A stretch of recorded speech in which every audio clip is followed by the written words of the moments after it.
დიდ ველზე, რომელზეც ამჟამად ზუგდიდის დადიანების სასახლის არქიტექტურული ანსამბლია განთავსებული, ისტორიული წყაროების ცნობით, მანამდე რამოდენიმე სასახლე მდგარა. ამ ნაგებობებიდან თითქმის უცვლელი ფორმით შემონახულია დედოფლისეული და ნიკოსეული სასახლეები, კარის ეკლესია, რომელიც ანსამბლის განუყოფელი ნაწილია და ბაღი, რომელშიც სუბტროპიკულ ტექნიკური და ეგზოტიკურ მცენარეთა ფართო არეალია წარმოდგენილი. უნდა აღინიშნოს, რომ დადიანების კულტურული ტრადიციები მიზანსწრაფული იყო ევროპისაკენ.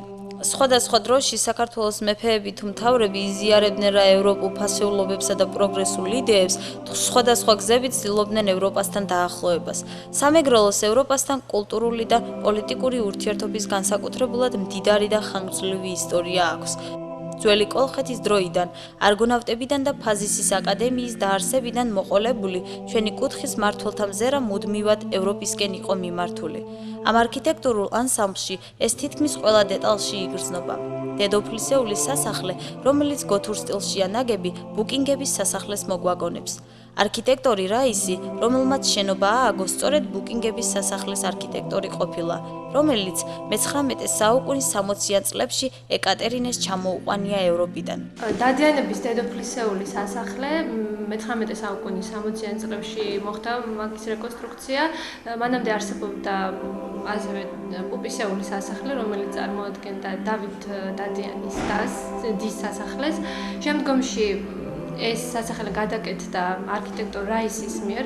ძირითადად ის წარმოადგენს რენესანსის ტიპის შენობას, მაგრამ აქვს რაღაცა ეკლექტიკური მომენტებიც, რადგანაც აქვს ეს შეისრული თაღები, რომელიც ძირითადად გოტიკას ახასიათებს, რუსული კლასიციზმის იგრძნობა ამავდროულად და ასევე ქართული აივნები, რომელიც ასე მკვეთრად არის თავში თბილისის არქიტექტურაშიც, ესეც ძალიან მნიშვნელოვანი დეტალია. შეიძლება ითქვას, რომ ეს სასახლე წარმოადგენს ეკლექტიკურ ნაგებობას. ხოლო რაც შეეხება ამ კომპლექსში არსებულ მეორე სასახლეს, ეს არის ნიკოსეული სასახლე, რომელიც აშენდა ასევე მე-19 საუკუნეში, აშენებულია რუსი არქიტექტორის ლეონიდ ვასილიევის მიერ, ეს არის რუსული კლასიციზმის ბრწყინვალე ნიმუში. ის განსაკუთრებულია იმითაც, რომ მას აქვს ქვის აივანი და ასევე საქართველოში ყველაზე დიდი სამეჯლისო დარბაზი, რომელიც მართლა უნიკალურია.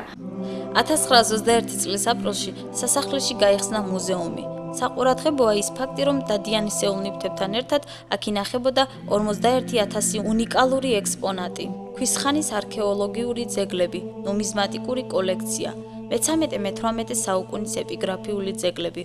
უმნიშვნელოვანესი საგანძურია მუზეუმის ხელნაწერთა ფონდი, სადაც დაცულია მე-13-19 საუკუნეთა ხელნაწერები. მუზეუმის ექსპოზიციაში წარმოდგენილია ევროპის ქარხნებში დამზადებული ბროლის, ფაიფურის, ქაშანაურის ჭურჭელი, მოვერცხლილი სერვიზი, ლარნაკები და ვაზები. ინახება აგრეთვე ცივი და ცეცხლსასროლი იარაღების კოლექცია. ყურადღებას იპყრობს მდიდარი სამეცნიერო კოლექცია, სადაც წარმოდგენილია ნაპოლეონის ეპოქის მემორიალური ლიტერატურა. ექსპონატებს შორის თვალსაჩინო ადგილი უკავია ბონაპარტის სახელთან დაკავშირებულ ნივთებს. ფრანგი იმპერატორის 3 ნიღბიდან ერთ-ერთი აქ არის დაცული. აქვე ინახება მისი 6000 ტომიანი ბიბლიოთეკა და პარტიტურის კოლექცია. მუზეუმი უმდიდრესია სახვითი ხელოვნების ნიმუშთა კოლექციებითაც, რომელთა შეგროვება დადიანების მეოხებით ხდებოდა. აქ დაცულია ინგლისელი და რუსი რეალისტების სტილოები. უნიკალური ექსპოზიცია საშუალებას იძლევა დამთვალიერებელმა სამბეჭდავად აღიქვას ჩვენი სამშობლოს ისტორიის მრავალი მნიშვნელოვანი მოვლენა. სასახლის შიდა ინტერიერი და შემონახული ნივთები უფრო ნათლად მეტყველებენ დადიანების მიერ ევროპული ფასეულობებისა და ცხოვრების წესის დამკვიდრების მიმართ განსაკუთრებულ მისწრაფებაზე. დიდარი წინგსაცავი ხელნაწერთა უნიკალური კოლექცია, ხელოვნების ნიმუშების სიუხვე და მათი მაღალმხატვრული ღირებულება გარკვეულ წარმოდგენას გვიქმნის მათ მფლობელთა მდიდარი სულიერი სამყაროს შესახებ. დადიანების სასახლის მუზეუმი თავისი მნიშვნელობით არ ჩამოუვარდება მსოფლიოს მრავალ ეთნოგრაფიულ კერას. აქ დაცულია ათობით საეკლესიო საგანძური, მათ შორის ლევან მეორე დადიანის ბრძანებით დამზადებული საქართველოში ყველაზე დიდი გარდამოხსნა, მაგრამ ყველაზე უფრო მნიშვნელოვანი სიწმინდე, რომლის თაყვანსაცემად ყოველწლიურად აქ არა მარტო საქართველოს სხვადასხვა კუთხიდან, არამედ მსოფლიოს მრავალი ქვეყნიდან ჩამოდიან მსოფლიოს მართლმადიდებელი ქრისტიანები, გახლავთ ღვთისმშობლის კვართი. მოლაწმინდა ღვთისმშობლის პატივსაცემლის სამოსელი და სხვა სოფლიო მნიშვნელობის წმინდები, რომლებიც დავანებულია ზუგდიდის ისტორიულ მუზეუმში, ხობის მონასტრიდან არის 1923 წელს გადმობრძანებული.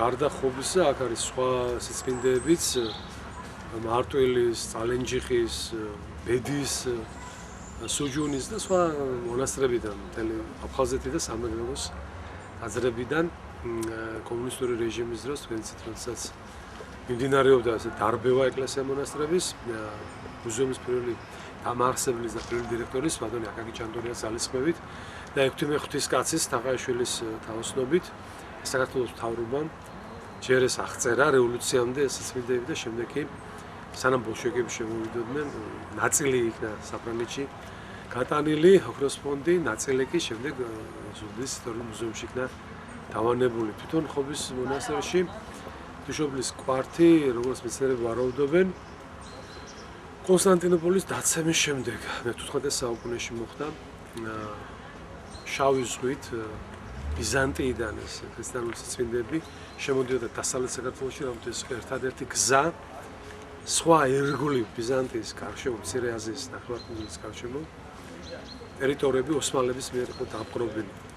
ქრისტიანობა და წირვალოსა მხოლოდ დასავლეთ საქართველოში იყო და ამიტომაც ყველაზე სწორ ვერსიად მეცნიერები მიიჩნევენ კონსტანტინოპოლიდან უშუალოდ აი ამ დიდი სიწმინდეების საქართველოში მოხვედრას.